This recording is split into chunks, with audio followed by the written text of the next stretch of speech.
Ça arrive qu'une fois dans une vie, je pense.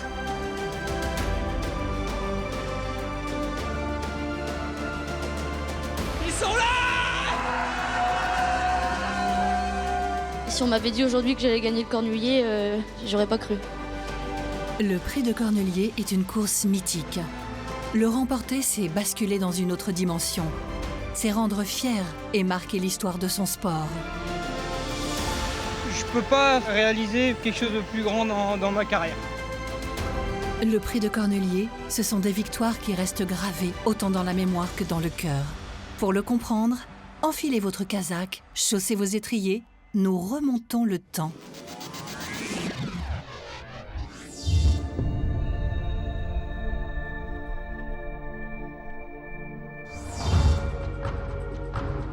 En 1931, le tout Paris s'est massé à l'hippodrome de Vincennes pour assister à la plus belle course de trot-montée de l'année. La première édition du prix de Cornulier, un nom fait pour porter toute l'histoire d'une race et d'un sport, rendant hommage au marquis de Cornulier, père fondateur de la Société d'encouragement du cheval français de demi-sang. À l'époque, les meilleurs chevaux sont présentés sous la selle car l'on recherche avant tout du modèle, de la puissance et de l'endurance chez le trotteur, à l'image de la robustesse des chevaux militaires. Alors, au milieu des années 30, des Italiens surprennent avec des chevaux petits et véloces qui pulvérisent l'opposition. Ce sont des trotteurs américains associés à des jockeys de plat et d'obstacles. La victoire en 1937 de Augusto Fiumi et de Networth marquera les esprits. Après-guerre, alors que Paris se reconstruit, sur le célèbre champ de course du plateau de Gravelle, des hommes se construisent une sérieuse réputation.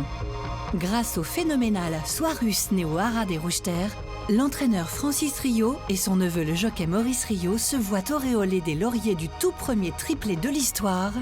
Et ces millésimes 1946, 1947 et 1948 sont marqués du sceau Olry Roderer, dont Soirus porte les couleurs.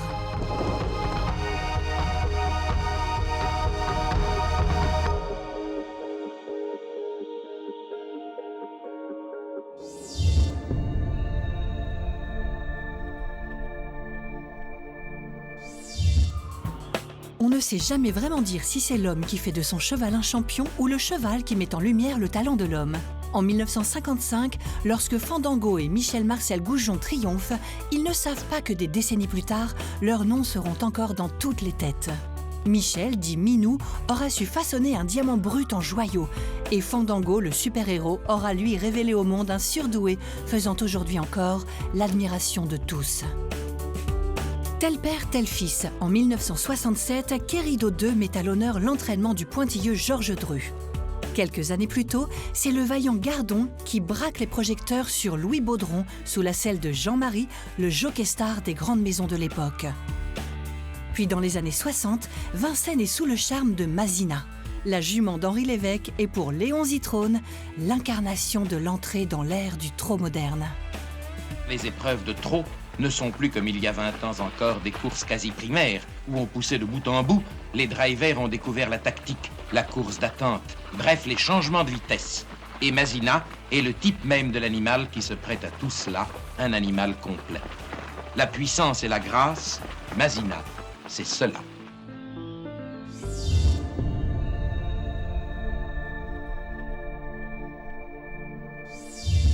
Dans le sport, il y a des moments que l'on n'oublie jamais, des fragments ancrés dans la mémoire collective qui font partie de l'ADN de tout passionné. Bonjour, étonnantes images de générique, mais en effet aujourd'hui je suis content de recevoir sur le plateau de TF1 Actualité celui qui est notre invité, c'est Bellino II. Et André Théron, on peut dire que c'est le cheval certainement le plus important aujourd'hui. Indiscutablement, c'est ce que l'on appelle un phénomène. Il a eu beaucoup de surnoms, on l'appelle notamment le bulldozer de Vincennes, tout simplement parce qu'il écrase ses adversaires. Des adversaires qui s'élancent plus vite que lui dans cette édition 1973, dont le départ est encore donné pour la dernière fois à l'autostart. Bellino II est un cheval lourd, mais doté d'un tout petit mors. Un mors de grenouille s'amuse à dire son lad, René Sala. Et lorsque son moteur digne de celui d'une cylindrée de luxe se met en marche, il trotte irréversiblement vers la gloire pour la plus grande joie du public et de son entourage, fier de son roi à la triple couronne. Les années 80 sont une véritable rampe de lancement pour le jockey Philippe Becaert et l'entraîneur Joël Allais. Avec Kaiser Tro puis Oligo, le jeune préparateur est sorti de sa ferme du Trou pour devenir 40 ans plus tard le plus titré du prix de Cornulier. Puis en 1990, Vincennes sacre une nouvelle reine. Reine du Corta et Michel Lenoir soulèvent les foules. Une 18-8, la grande blonde tombe un record vieux de 21 ans. 2 ans plus tard, un cheval va sortir du lot et affoler les aiguilles du chronomètre.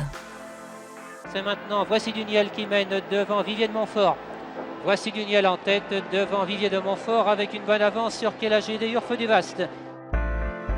Après le passage du poteau, on se presse pour approcher Laurent-Claude Abrivard et son bolide. L'entraîneur Ulf Nordin vient de révolutionner la discipline. Précurseur en matière de déferrage, c'est pieds nus que Voici du Niel vient d'abaisser le record de l'épreuve de 2 secondes. En 1994, on inaugure la nouvelle piste de Vincennes. Le tracé est remodelé pour devenir un véritable anneau de vitesse. Le parcours du prix de Cornulier, passé de 2600 à 2700 mètres, est le théâtre de nouveaux exploits, comme celui de First de Retz et Jean-Louis Claude Dersoir, champion de l'an 2000, qui offrent une première étoile à l'entraîneur Philippe Allaire. Le 17 Joyau d'amour, gagnant du prix de Cornulier 2003, c'est le tenant du titre. Il va tenter de faire aussi bien que l'année dernière. Pas de doublé pour Éric Raffin, un autre duo virtuose écrit son fabuleux destin. Mathieu s'envole, il a 18 ans, il va peut-être remporter son prix de Cornulier, sans faute de la part de Jacques de Bellouet. Il va remporter cette compétition. Jacques de Bellouet s'envole vers un doublé, prix de Cornulier, prix d'Amérique 2005. C'est fait pour la 12e victoire sans doute d'affilée de Jacques de Bellouet. Jacques de Bellouet extraordinaire, fantastique Jacques de Bellouet qui l'emporte. Il existe plusieurs manières de marquer l'histoire de son sport. Des victoires mythiques, un palmarès, mais aussi une aura qui dépasse le cadre purement sportif.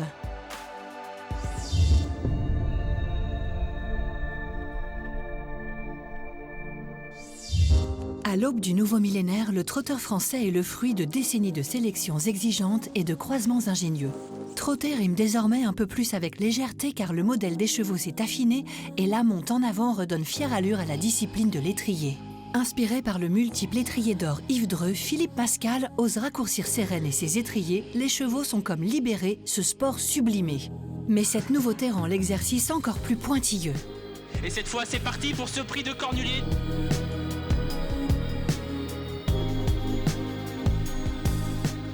La phase finale avec Progédé qui lutte avec Malakit. Progédé le long de la corde qui va essayer de devenir roi aujourd'hui, roi du monté et qui a l'avantage. Mais Malakit, le duo féminin, Céline Leclerc et Malakit qui essaie de prendre l'avantage. Et Paola Delou à l'extérieur. Pierre-Yves contre à l'extérieur. Céline Leclerc, c'est formidable. Un vainqueur triomphe toujours d'un perdant. Prince GD s'est perdu dans ses allures. Céline Leclerc devient la première femme championne du monde de l'étrier et la petite Malakit, une grande dame du trot. Comme d'autres après elle. À croire que les juments s'accrochent pour ne pas tirer leur révérence avant d'y avoir tenté leur chance. À l'image de Roxane Griff, qui, jusqu'à ses 10 ans, n'aura cessé d'affirmer son irréversible penchant pour la gloire. Roxane Griff incroyable qui prend l'avantage. Roxane Griff qui va peut-être remporter le Cornulier à 10 ans. Roxane Griff qui se détache. Roxane Griff peut-être devant Thiago Letton. Roxane Griff va peut-être remporter ce prix de Cornulier incroyable.